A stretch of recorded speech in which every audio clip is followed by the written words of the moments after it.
All right, guys, welcome back. We got some really exciting news for you today. We have another show, and we're going to be talking about all kinds of stuff here in 2026. What is working? What's actually really working? So Michael and I slaved away, and we compiled all kinds of content. So we hopefully you guys will take some notes. This is going to be awesome. Remember to like, share, and subscribe to us on all of our different networks where we're coming to your earballs right now. Michael, we're going to be covering some cool stuff. Welcome to the show. What's your most exciting tidbit that you're going to let these folks know before we even get into it? Most exciting thing I'm going to let y'all know is that it is another beautiful day. Today is Tuesday. We are on it. I was up at Sonoma State University yesterday, and nice. The kids are starting to almost get it. So that's my tip for the day. Okay. Be smart when you're a college kid. Yep. We got a ton of stuff to talk about, though. So we're going to fire up. Yeah. Bring us up. All right, let's get into our playbook. Michael, take us away, brother. All right. So as I was reading through this yesterday, Greg, and we started talking about what are people going to be doing in 2026 that is different. Last week we talked about what people should not be doing, and I want to talk about more than AI, Greg. I want to talk about what is really going to differentiate people in 2026 through the rest of the year. Interest rates are projected to stay stable. We may have some turmoil in the market, but I think overall sales are going to be up, inventory is going to be up, and people that are doing this are going to be successful. So what's out, Greg? Pandemic era part-timer. Do not get into this industry to be halfway. I think it's really important to realize that real estate is a job. We talked about this last week, and the people that are in this halfway are not going to make it. They're not going to be able to keep up. Yeah, they might sell a house here, they might sell a house there, but they are not going to do it. What is in right now is full-time professional agents, people that are putting in 110% every single day. Yeah, it is. It really is 100%, Michael. And a lot of us have gotten, complacent in regards to, being 100%. We're like, well, you know what? I'll put on my PJs and I can work from home or blah, blah, blah. Yeah, it's really comfortable and easy. But is that being a true professional? Is your banker sitting at home wearing PJs? No, they're at the bank. They're doing the job as a professional. So, Mike, I didn't mean to cut you off, but finish your thoughts on kind of what's out this year and what's going to be coming in. I'll bring in what's coming in 26. Other things that are out this year are overwhelming people with paper. I think more and more in this industry, we are moving from a paper society to a paperless society. People love getting emails. They love getting text messages. They don't like getting 500 sheets of paper to do this. Same thing holds true. If you are not presently, Gregor, there's still people that don't use DocuSign or some digital signature. Hello, the federal government. It's called the federal government. Well, the federal government. Okay, so if it has to do with taxes or banking, you still have to use wet signatures. But if it does not have to do with your taxes, IRS does not have to do with the bank, foreclosure, short sale, you don't need a wet signature. Get on the bandwagon and start using those tools. Greg, I think let's keep moving through the slide deck and try to get this done in a timely fashion so that people can enjoy their day. Well said, Michael. Well said, sir. Well said. Greg found the sound effects. Yeah, be wary, guys. I just figured out about that button. Okay, let's break into this really quickly. So what's in for 2026? It's really very, very, very simple. It's basically you're going to be full-time professional. It means you're going to show up and look like your clients. Now, what does that mean? It means if you're in Manhattan, probably going to wear a suit or a very nice dress. If you're going to be in on the West Coast, a hoodie, nice jeans, and some cool tennis shoes is going to fit in just fine. Dress like your clients, be a professional. And it means that you're going to navigate these people through a very interesting situation in their life. For us, it's just Tuesday, okay?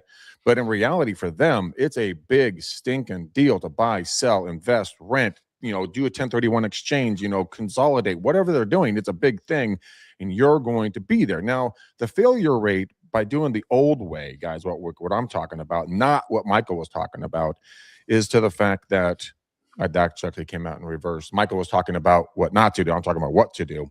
But here's the fact. When agents get in, 90% of you guys are going to fail. It's just the fact of the matter because they don't take it to heart. Agents don't take it to heart. Your burnout rate is significant. I've burned out 4 times in this industry. I understand how that feels. Use leverage, use time, use AI and technology. So, Michael, let's jump into mass marketing versus being micro famous. What is your opinion? So yesterday, let's talk about the past and what you were doing. People were doing mass mailings. They were doing large amount of email. They were doing large amount of postcards. They were doing just sold, just listed, coming soon, all of these things. It's time to stop focusing on such a broad net and start focusing on, Greg, take it away, on what they should be doing. You guys want to be hyper local in your neighborhood. So that could be micro famous. A friend of mine actually wrote a book called Micro Famous a long time ago. Matt Johnson. If you want to get that book, he'll send it to you. You can download a PDF about it. But what it means is this: pick a specific marketplace. Now, a lot of us agents, we have egos. We want to be the biggest agent in town. The most impactful thing you can do is going to become Tom Cruise famous, or which Michael likes to say, Brad Pitt famous. Doesn't matter. Pick a favorite celebrity of yours that anyone instantly knows their name, their face, their movies, their credentials, so on and so forth. You can talk about different scenes, different lines, and you laugh, and it's something that you can share, right? Very much the same thing with real estate. Become Tom Cruise famous for a marketplace. Now, you decide on the size of that marketplace. Now, what they're suggesting in this slide right here, let me bring it up, is they're suggesting 500 homes. Now, the reason why I don't agree with that number of 500 is very specific. It's math-based. You need to have enough turnover rate in that marketplace for it to make sense. Now, if you have a 8 to 10 to 12% turnover rate in 500 homes, you're going to make a healthy living potentially. What's a turnover rate, Greg? Thank you for asking. Michael, I'm glad you did. A turnover rate is you take a marketplace, so a city, a neighborhood, a town, a zip code, whatever your environment is, you go into your title company or your lawyer, depending on the state that you're in, and you get the total number of homes in that specific area. So let's just say it's a zip code. And one of the cities I work is called Danville. They have 2 zip codes. One's 94526. That's the west side. I would take that and I would take it to my title rep and say, how many homes have sold there from this date to this date? It has to be year to date. So let's say it's 5,000 homes divided by the total number of homes sold, right? Let's say 5,000 homes, easy number. Let's say 100 homes sold. Divide the 5,000 into 100. You're going to get a 0.0 something number right there. That's your turnover rate. That's your consumption rate on a year-to-date basis. So what is today? March 3rd? March 4th? No, March 3rd. March 3rd of 26 to March 3rd of 25 to March 3rd of 26 will give you the year-to-date on exactly what your turnover rate is. Then you dominate that market and you figure out how you can become Tom Cruise famous, Brad Pitt famous to that area. So that is my takeaway. That's hyper local stuff, videos, walking the neighborhoods, interviewing local businesses, getting out and talking to the local, groundskeeper at the high school, the junior high, interview the principals, interview the mayors, get embedded like an Alabama tick all up in people's business in a good way, and really become the man or woman of around town that is the go-to human being. Michael? Okay, wait. Oh, shoot. I'm going backwards. I do want to touch on one thing, Greg. 2 things, actually. Number one, guys, when Greg's talking about being hyper-local, that doesn't mean go 48 miles away and film a video about a restaurant out there that you really like. That means targeting both the people and the industry in that community so that you're building up a reputation as somebody that's a part of the industry. Okay. Yeah. That is important, number one. Important number 2, Greg, because, I like the technology. I like 2. It's kind of like peace. You can go to First American and some of the other title companies now, and they will actually allow you to upload physical property addresses that they will give you, and you can get what they believe is the email address and what they believe is the phone number of the owner. Yep. For about a penny a piece. Okay. Great way to have somebody so that you're targeting them on social media. You're targeting them on print. You're targeting them by walking around with the business cards that you throw away in the first trash can. and you are targeting them by phone and email. Okay. And Greg, we need to have another show talking about phone because I don't like doing that either. But let's move on to the next slide now. Oh, I know you don't like doing the phone. All right, Michael, what was working when we were doing the look at me advertisements? So I don't know that it was ever working, Greg, but every time I see a realtor ad that says I'm number one, or I'm in the top blah, or I do this or I do that, I cringe, because what I will tell you is that your clients, your potential clients, don't care that you're in the top 1%. They do a little bit, maybe that might get you, a look, but they want to see that you're actually in it for them. And Greg, what does that look like? So a lot of us have been trained, Michael, like you said, to do like, hey, look at me, look at me, look at me. I'm number one. I just closed this huge house. I'm at this broker's tour. I'm at this, this open house on Sunday. I closed this many deals, blah, blah, blah, blah, blah, blah, blah, blah. It's like going to a dinner party or a cocktail, party and talking to somebody. Only thing they do is tell you how great they are. You literally want to punch them in the face and throw up in their drink because it is nauseating. Here's what you should be doing. You should be making it a story about them. Ask them questions. How long have you lived here? What's your, how old are your kids? Do you guys in sports? What do you do for a living? How long do you like it? Where'd you come from? Ask them. Be curious about them. And then when they ask you what you do, you don't say, oh, I just got all these listings. I'm so crazy busy. No. You know what, Michael, I'm glad you asked. This is going to be the script you should use. Michael, I'm really glad that you asked. You know what? I just had the opportunity. I helped this wonderful family, the Johnson family, Matt, Julie, and their three little kiddos into a property. And it was the most gratifying thing ever. You should have seen the tears coming down Julie's face when she saw that her kitchen that she dreamt of forever is now hers. Oh, by the way, I have a video. Hold on. Let me show you the video. Play video. See, that's what I do, man. I change people's lives for the best. Now it's not about you. It's about the emotional connection you had with that client of yours. And you can tell that story a billion times and nobody's going to get bored of it because there was a problem.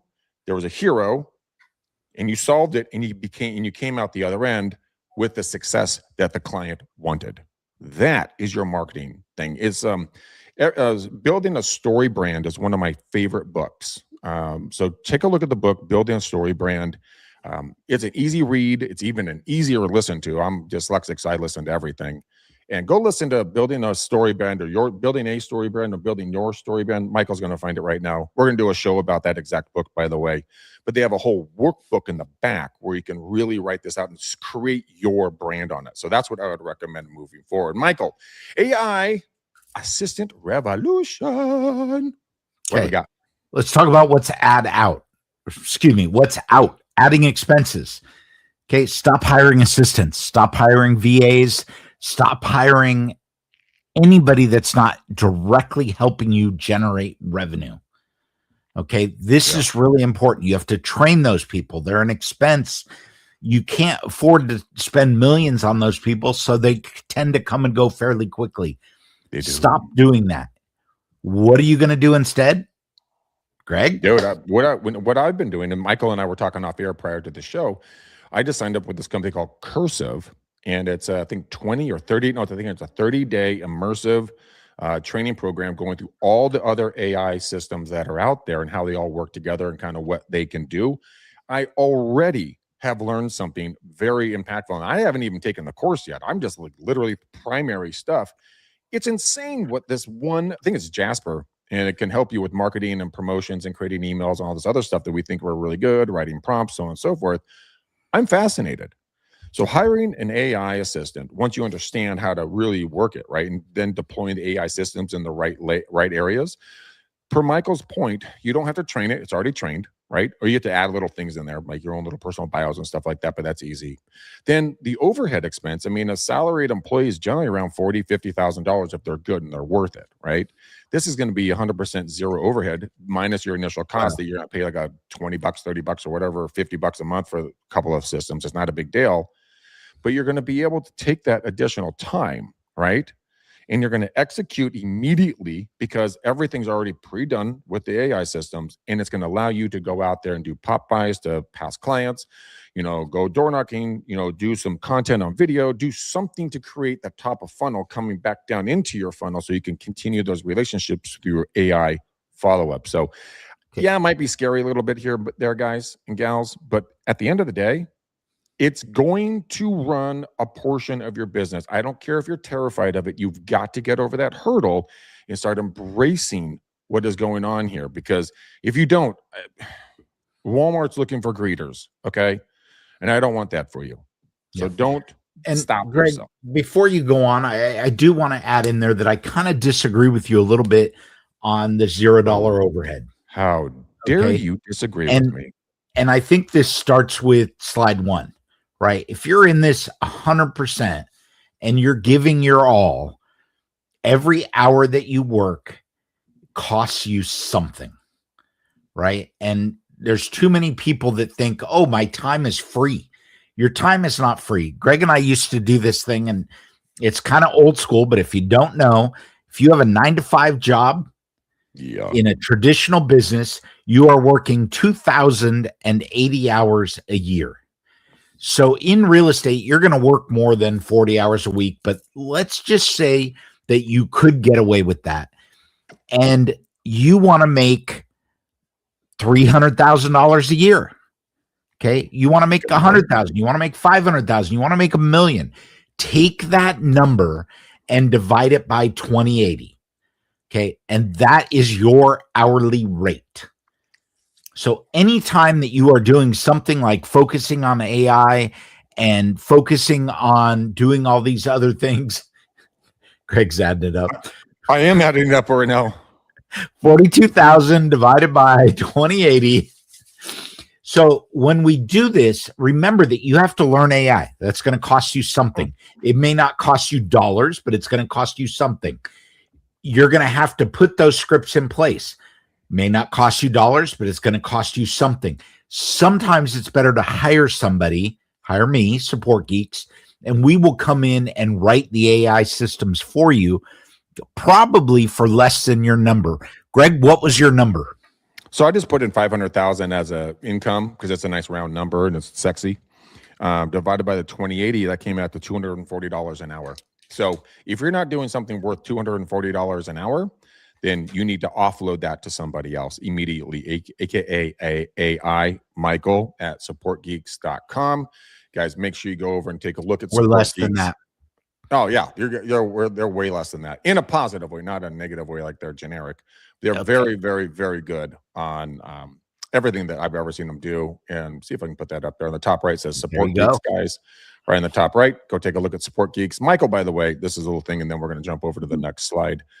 He helped me move my entire computer, virtually all of my files, all of my operating systems, literally took it up and just put it right in my new computer, and he did it in like 10 minutes. It was freaking awesome.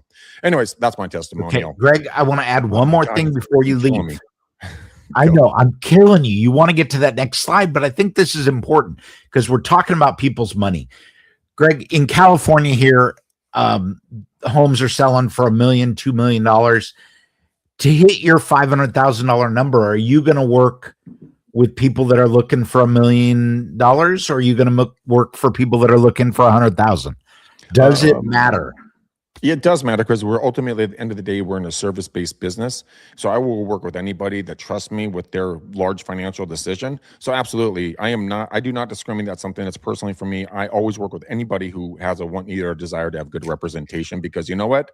You never know who they know, and it's the right thing to do to assist every person that wants help, because there's a lot of challenging humans that will not do that. Now we are moving on to the next damn slide. But wait, no, just kidding. Shut it. I will murder you in your sleep with a spoon.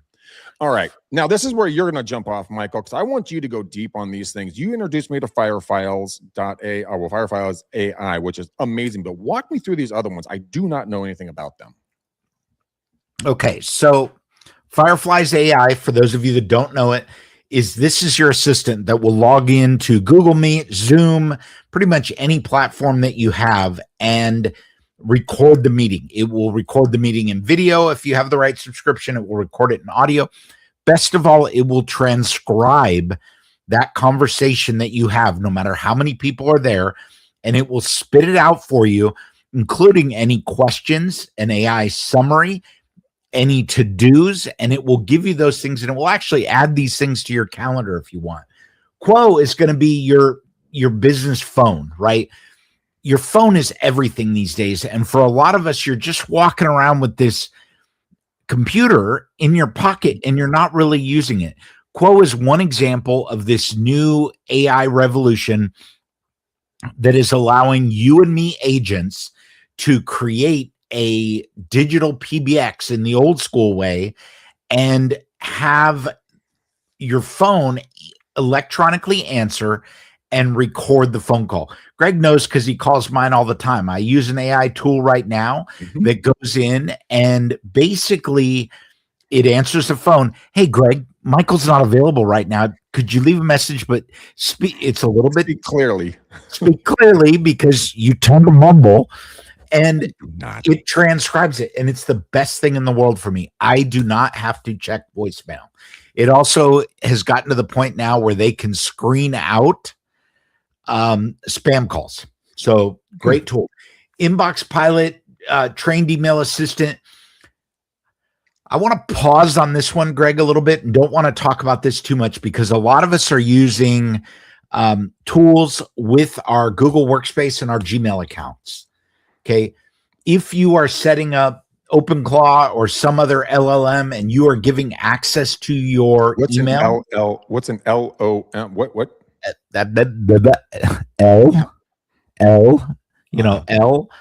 LLM is a large language model. That large language model. Okay. That means AI. If you are using AI to check your Gmail account, you are technically violating their terms of service.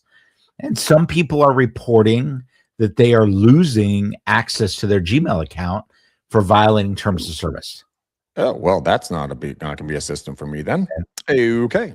It will get better because Google owns Gemini, and I think you're going to see this coming out there. But the OpenClaw stuff, there's still a lot of security risks. Boom, moving right along. Moving forward. All right. Oh, is this vodka? Huh? Diet Coke and ice? What are the three things in the? I'm like, what are you reading?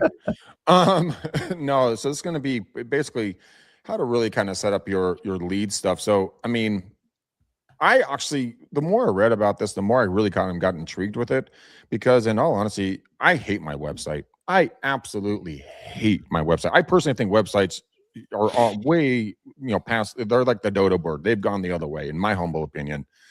People don't go there. They used to. I know when I used to train for Rockcliffe, I was talking about, this was back in 15 or 14 or something like, probably 2015. And I was talking about how in 2014, 70% of people went to people's websites. Well, that's in 13. 70% of people researching real estate agents would go to their website. In 2014, 85% people went to the agent's Facebook page. So, Michael, would you say website or would you say social media coverage? I think you need both. Okay. You need your social media because people tend to doom scroll. You need a website so that people can find your social media if all they know is your name.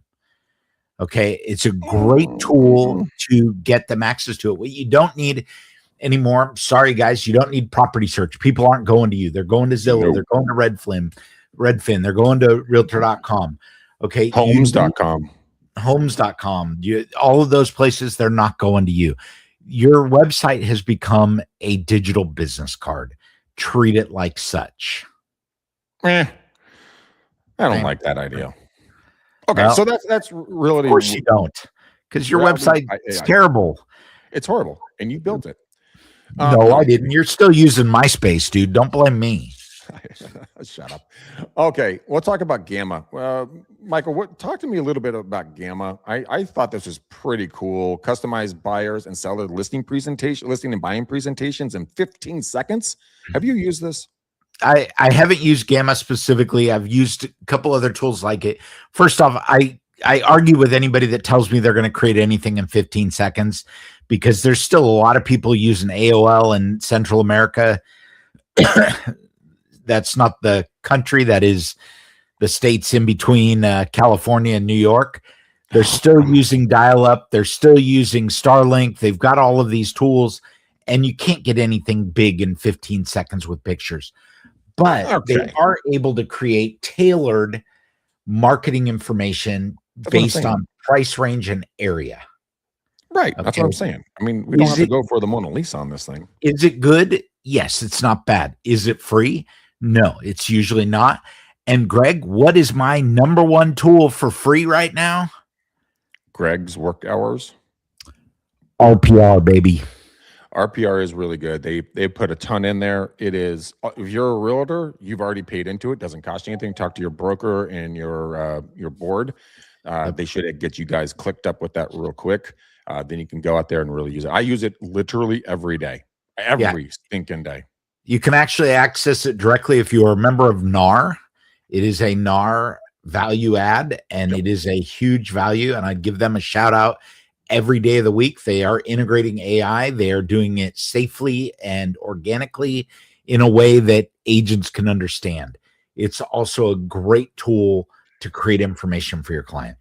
Perfect. All right, 11 Labs. Guys, this can be custom trained AI receptionist to answer missed calls, qualify leads, prevent, talk with prospects, and it goes all the way into the voicemail. It's actually pretty cool. You can create all kinds of different voices. I don't want to lament on this one. These are just 3 opportunities to kind of just start stepping forward into this. Now, Michael, I'm going to grab this one because I have a real thing with this. Now, a lot of the times when it comes to people, when they talk about like, oh, you're going to pay for staging, what I'm seeing is what I tell everybody right now. All of you guys are listening to my voice and seeing my screen. What I'm showing you on the left is the before photo. It's of a dark room, just based, they just got the carpets cleaned and there's no furniture. We use a company called that's out of Australia that basically what they do is they come and they digitally stage it. It costs about $35. It's called Box Brownie. And I'm not affiliated with them. I don't make any money off of them. It's just the company I use. Okay. Now there's other companies, so go ahead and pick your choice. But what they've done for us, obviously they lighten the room. If there's clutter on countertops, they can clear that off. They can basically make it exactly the way you want with the furniture that you want. People always ask, well, Greg, why is this a value add benefit if the clients want it to be staged? I say, it's very simple. I take the empty photo or the photo with the cleaned up existing furniture, and then I pay for the digital version so that people go and see a home with the furniture that's more kind of contemporary or whatever the situation is for the area they have the listing in. Then they can see the raw version the way it stands now and what the future version can be. And people are like, well, why do you do that?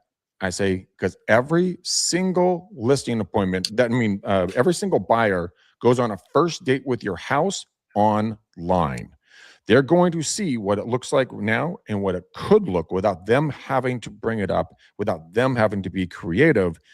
And it saves, obviously, the walls in the house. It saves a lot of people coming in and out and a lot of expense. My multi-million-dollar buyers, every one of them has said yes to this. They love the idea because they don't want their stuff moved around and they don't want to be told that their furniture is ugly, but I have a workaround on this, and this is how I use it. Michael, do you use digital staging at all?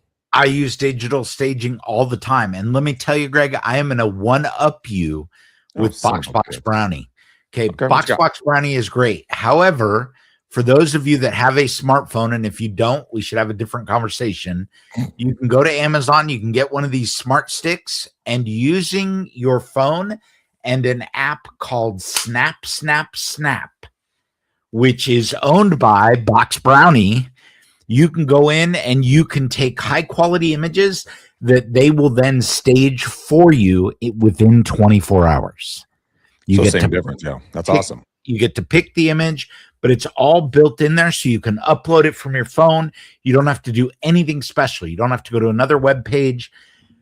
The beautiful part about it, and Greg, I don't know if you mentioned this or have ever thought about this, you can tell them the type of furniture.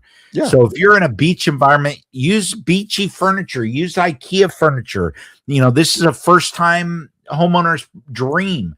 Okay, maybe you are doing a rental property and you just don't want to stage the rental. Go in there, spend $100 with Snap or Box Brownie, and show people what this is going to look like. It will be a huge benefit to you. Yeah, and they'll probably print it out and bring it with them and orientate the I've had them walk in with the printouts of the layouts of the rooms and do that. Okay, that's Can that. wait, before you go on, can we add one important thing? When you are uploading these to the MLS, guys, make sure that you mention that it's digitally staged. I see a lot of people putting it as an overlay to the photo in the corner. You don't want somebody to show up thinking they're going to see a certain paint color or, you know, something specific, and they show up and it looks like the picture on the left here. Yeah, good point, Michael. Good point. And it's really good that thing keeps dinging so effing loud in my ears. That you or me? Not you. All right, the Dude, ultimate that's you. marketing flex, digital cloning. I don't necessarily like this personally, but I like to be on camera, so I'm an anomaly. But I mean, for folks that don't want to be on camera, I mean, you can go to 11 Labs. Nano Banana, that's going to be the visuals behind 11 Labs. You can create the voice, and then you can do the listing photos. And now you can have an avatar walking through your listing photos, talking after you write the script for it. If you're camera shy, or if you think you have a face for radio, which none of you do because you're all beautiful, wonderful, handsome human beings. But if you did feel that way, this is an option. Michael, where do you see this going, quickly? Because we got a ton of more slides we got to get to. Going, I think it should go nowhere. I think that authenticity is important. Thank you. And everybody is going to know that you are using digital cloning. Is it cool? Absolutely. But stick it where it belongs, and it doesn't belong with you in front of your client. No, Okay? I mean, this could be actually something interesting. Michael, actually a different way of using this potentially. It would be interesting to go and take the property description and then take and do this, but do it for a buyer walking through who's a long distance buyer. Then it could be you showing them the property versus you presenting your own listing. That's an interesting twist. Here's Michael. But here's where I would argue with you, Greg, and naturally, you and I are probably on the extreme of this. One of the things that digital cloning does not get is personality. No, right? It doesn't. And simple as that. You want the inflections in tone. You want to know where the laughs belong. We want to know where the pauses belong. And AI doesn't always get that. All right, next slide. Next slide, baby. Let's go. Take us away on this one. Old advice: avoid rentals. Okay, I'm going to tell you right now that rentals are huge. Yep. And for those of you that are avoiding them, now is the time to do it. Is it a huge moneymaker? Probably not. Is it a waste of time? Probably not. Greg, why would you do it? So what the real reason, sorry for hitting that button, guys, is the fact that these are opportunities. These are your first-time home buyers, right? So they're going to rent for a little bit. I have a friend of mine over in Florida. She did this exact model, and she started out in her career working rentals. That's what she did. And then she built herself up, and all those renters turned into buyers, which turned into homeowners, which turned into listings. So if you're younger, I would highly recommend that you take a strong look at talking to the buyers. Now, the renters. Now, here's the cool part. You can get a hold of the different, apartment complexes and get permission. Always get permission to represent potential renters. So you put ads out there. Hey guys, the property at the Buena Vista, I'm making stuff up here. The Buena Vista Apartments here in downtown, anywhere USA, has 5 more units available. Here are the specs. Contact me for details and a showing, right? So now you become an asset to the apartment complex because they're getting more people to rent units. You're building a relationship with the renter. Then they're going to tell their renter friends that you were like a concierge to them, walking them through the process with the documentation, bought them a cup of coffee, got them into the place that they want to be. You do that on a consistent basis, and you become the hyper-local information knowledge broker of what's going on with the apartment complexes, with the condo developments, with the townhouses. Those build into long-term clientele. That is why I would do it, but always get permission from the apartment complex in writing that you have the ability to market their properties or units for lease. So, Greg, you already touched on this next slide. Just drive this home. This is the 4 steps that Greg's talking about. He's got the lure, right? The deluge. I don't know if it's a deluge for rentals, but they come in.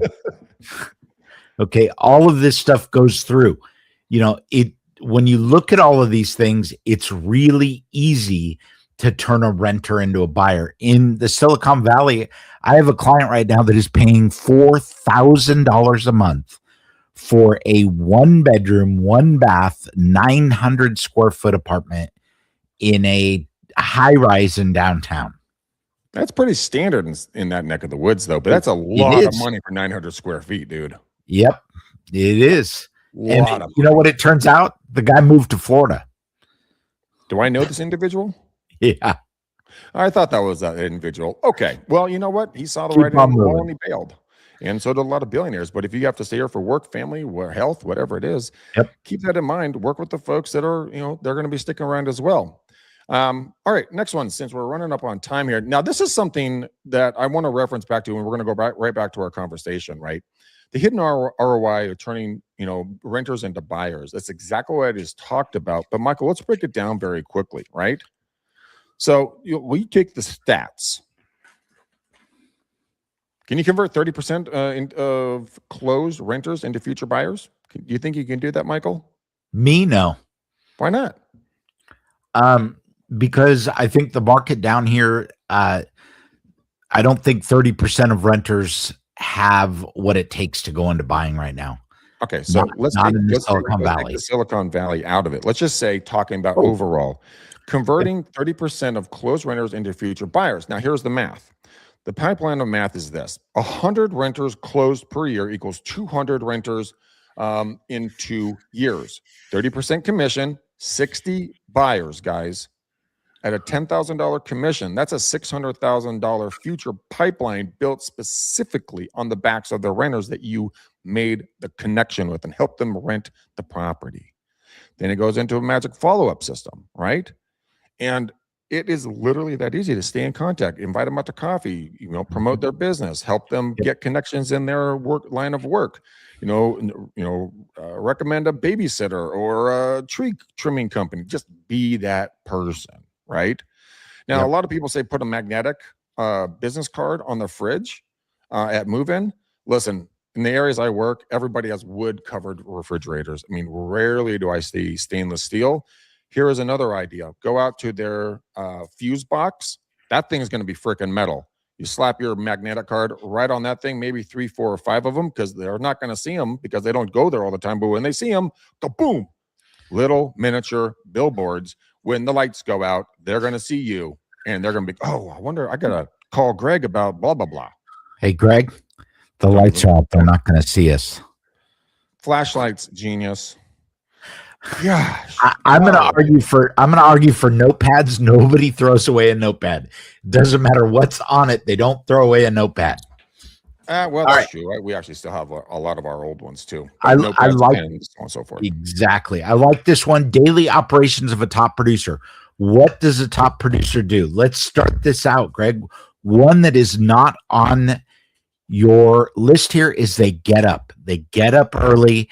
They get started early. They don't sleep in until 4 p.m. They get up. Part of that is acting like a professional. Okay. They need to be consistent. They need to be confident. They need to be outgoing. They need to be out. Okay. You can't sit behind a desk and wait for the phone to ring. That doesn't happen anymore. No, it never did early, but. Yeah, well, it did back when we came in on horses. Okay, so let's talk about KPIs. Greg, what's a KPI? Honestly, I was trying to figure that out, and I know I should have that answer right now, and I know I look super stupid saying I don't know. Key performance indicators. Yeah. So it's really what gets tracked, right? It's really kind of identifying, and Terry built me a spreadsheet for tracking my door knocking numbers and cold calling numbers long time ago. And it literally broke it down. And I'm going to actually have it reworked. And I want to give it away to everybody who's a part of what we're doing here.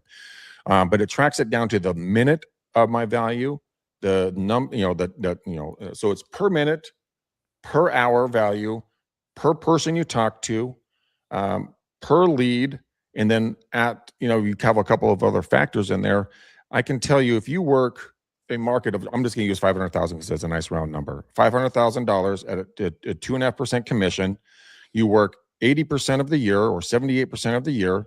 You work 5 days, not 4 days. You prospect 1 hour, and then you figure out what your, and then your conversion rate is at 5% conversion rate for all the calls and people you talk to, only 5%. And I can tell you what your value is. I mean, I can tell you that right now, when I do cold calls, my value is $3,756 per hour. That's my value based upon the price points and my conversion ability. Now, do you think that would motivate you? Do you think you could track that? Do you think that would kick you right in the hoo-ha if you could really see what your KPIs really did? I guarantee stinking to you it will. So, Michael, how do you structure a schedule that you can actually follow? Well, hey, Greg, what's a hoo-ha? A hoo-ha? It's your butt. Just kidding.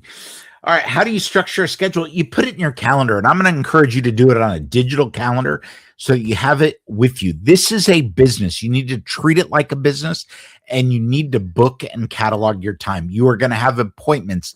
You are going to need to meet with the doctor. You're going to need to pick up the kids. You got to make meals. Budget your time and pick your number. Greg picked his 500,000, breaking it down to a little over $200 an hour. You need to realize that your time is there. And if you realize at the end of booking your time for a week that you're only doing 5 or 6 hours of real estate work, unless you are wildly successful with those 6 hours, get out. Because 5 or 6 hours is not enough, right? No. You've got to be committed to this business and committed to doing the right amount of work to get the results that you want. Well, Michael, it's like working out or dieting, or, if you want to learn a new hobby. Like, I'm interested in learning how to, go crabbing. I mean, throw a line out, get a crab, take it home, boil it, have some nice crab meat, because I caught it. I don't know how to do it, but I'm going to put some time in to learn how to do it. But when it comes to calendar stuff, I live and die by my calendar. If it's not on there, I'm not doing it. End of story, hard stop.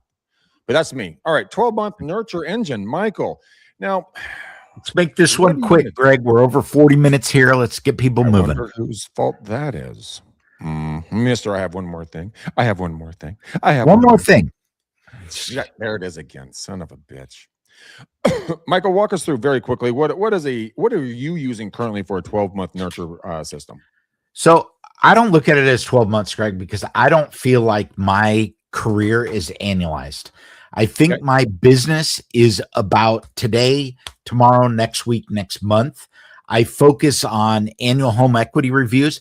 I buy greeting cards and birthday cards and home anniversary cards like they are chiclets. I pre-address, pre-write the cards, and I just put the date that I'm going to mail it. When it comes to an annual home equity review, I use RPR. Anybody that I have worked with or talked to or know that has bought a home in the last 10 years, I send them an annual report that gives them their home value.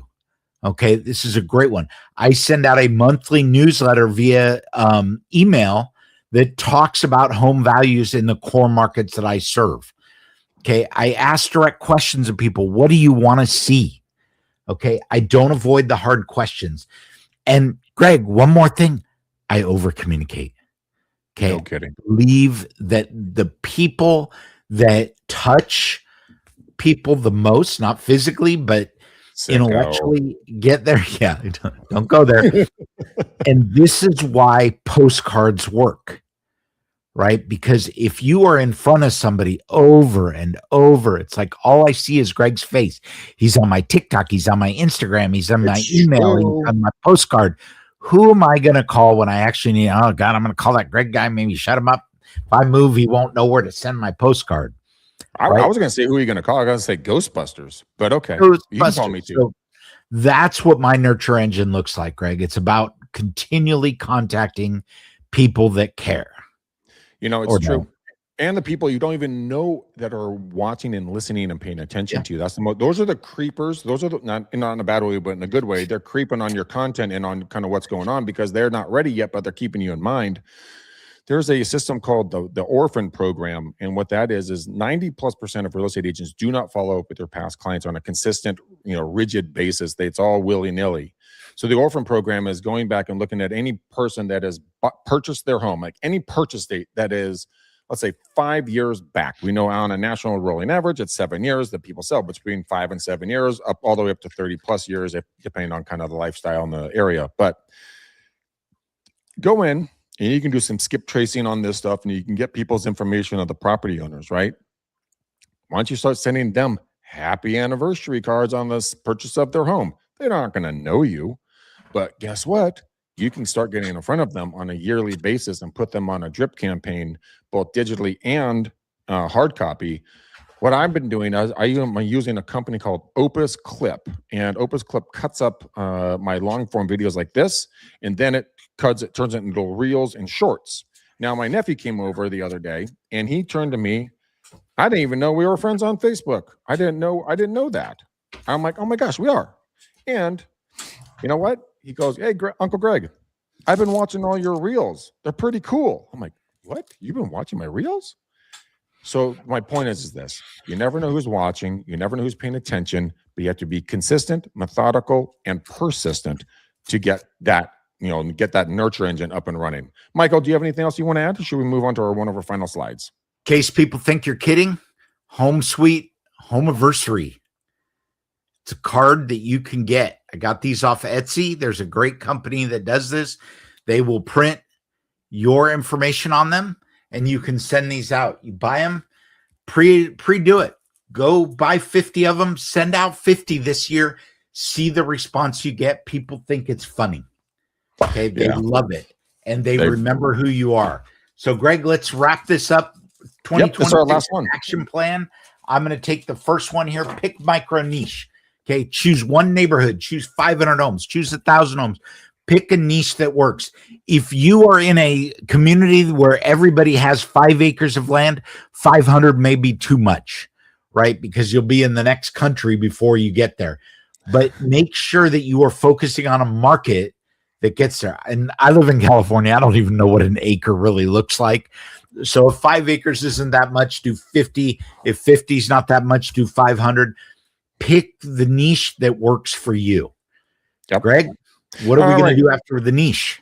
You're going to deploy your AI stack. You're really going to go after this thing. Take a look at Cursive. I have no affiliation, but they are going to train you and teach you like 10, 15 minutes, maybe 20 minutes a day, learn a new skill set. It's really going to help you guys automate messaging and note taking, your emails, your inbox, your responses. Here I have an AI, assistant answering calls, forwarding on messages like Michael does. Guys, take away the hustle and the grind. Take away the mundane, boring minutia in this industry and business. Give it to the computing system. It's there.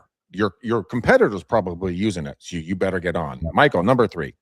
Turn on your rental engine. Find something that works for you and use it to generate business.